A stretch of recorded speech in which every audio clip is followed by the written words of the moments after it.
Oui, tout de suite, nous nous rendons à Bruxelles, où nous retrouvons Madame Michèle Rivasi, députée européenne Europe Écologie. Alors, avant de commenter avec vous la polémique en Europe sur l'énergie nucléaire, parce que c'est bien sûr ce qui est en train de provoquer beaucoup de discussions en Europe et partout dans le monde, je voudrais vous faire réagir sur ce qui se passe en ce moment dans la centrale de Fukushima. J'imagine que vous suivez bien sûr, comme tout le monde, l'actualité. Ouais. Les informations sont encore assez confuses.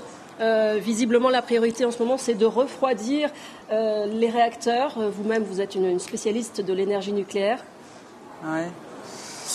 Écoutez, en ce moment, on est dans une situation très critique parce qu'on a 3 réacteurs où il y a une fusion partielle du cœur. On en a 2 où l'enceinte n'est plus étanche et donc les particules radioactives sont obligées de sortir pour faire en sorte à maintenir, je dirais, la cuve du réacteur. Vous voyez, le réacteur lui-même en acier. Bon. Et puis, on a ce gros problème au niveau du réacteur 4, puisque là, il y a du combustible usé qui est stocké dans une piscine, vous voyez, pour diminuer justement les radiations. Or, la piscine est en train de se vider et les barreaux de combustible sont à l'air libre et donc dégagent énormément de particules radioactives. Et puis, on vient d'apprendre que les réacteurs 5 et 6 commencent à chauffer et c'est là où il y a encore du combustible usé qui est stocké. Donc, c'est une situation qui est à la limite, vous voyez, du contrôle. Les ingénieurs japonais, ils doivent être à plusieurs endroits à la fois, en plus avec des niveaux d'irradiation de l'ordre de 400 millisieverts, ce qui est une dose mortelle s'il reste un certain nombre de temps. Donc, écoutez, vous pensez que les autorités nippones sont dépassées actuellement? Elles ne disent peut-être pas forcément la vérité, elles ne reconnaissent pas qu'elles sont dépassées?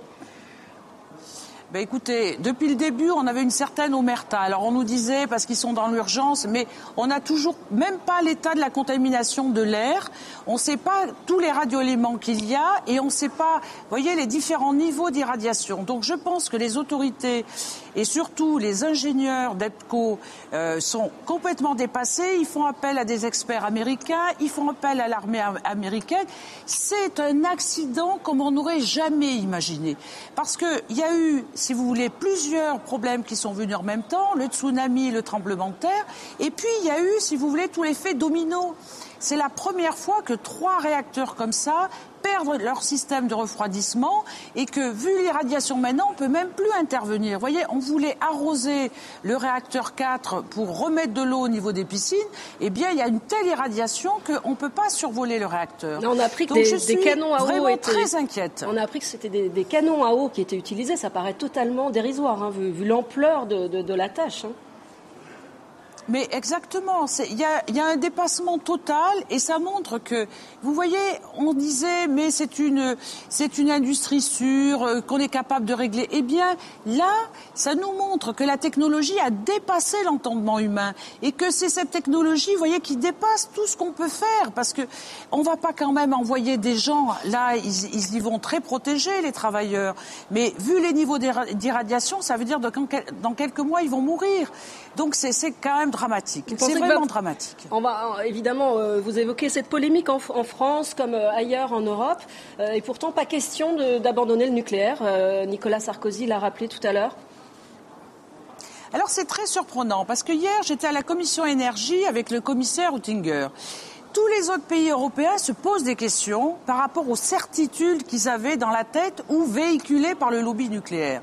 L'Allemagne arrête 7 vieux réacteurs, la Suisse fait un moratoire. Vous voyez, il y a d'autres pays qui se posent vraiment des questions. Il n'y en a qu'un seul qui est droit dans ses bottes, et c'est la France, avec Nicolas Sarkozy qui vous dit « Mais nous, on a des réacteurs plus sûrs, on va faire un EPR qui a double enceinte, il est plus cher, donc il est plus sûr. » Mais on n'a aucune crédibilité vis-à-vis de notre président de la République. Il voulait vendre un EPR, un nouveau réacteur, au colonel Kadhafi. Quelle confiance on peut accorder à un président de la République qui vous tient ce discours?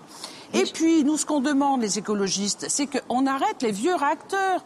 On a Fessenheim, qui est très vieux, qu'on a voulu, on lui a dit, vous avez droit à 10 ans de plus, mais il faut l'arrêter, il est sur une faille sismique. On a le Bugey, qui sont des vieux réacteurs, on a Tricastin, qui est à la fois sur une faille, et il y a des risques d'inondation. Oui, mais la France est totalement dépendante. Il faut qu'on refasse une évaluation. Michèle Rivasi, la France et beaucoup d'autres pays sont totalement dépendants de cette énergie. Comment la remplacer ? Mais écoutez, si on ferme les 5 plus vieux réacteurs, eh bien, ça représente que 7% de la fourniture d'électricité. Donc, on peut le faire dès demain. Et puis ensuite, il faut arriver sur une stratégie de sortir du nucléaire. Il faut arriver à une décroissance du nucléaire et à une croissance des énergies renouvelables, mais accompagnée d'une modification du comportement pour limiter les gaspillages. Et puis, il faut absolument augmenter l'efficacité énergétique, c'est-à-dire l'isolation des bâtiments, les transports collectifs, etc. Et ça s'organise. Vous voyez, c'est pas du jour au lendemain. Nous, on ne demande pas l'arrêt immédiat de tous les réacteurs. On dit, on ferme les vieux réacteurs, comme ce que fait Mme Merkel, et puis on se donne 10 ans, 20 ans pour sortir progressivement du nucléaire et croître les énergies renouvelables pour fabriquer de l'électricité.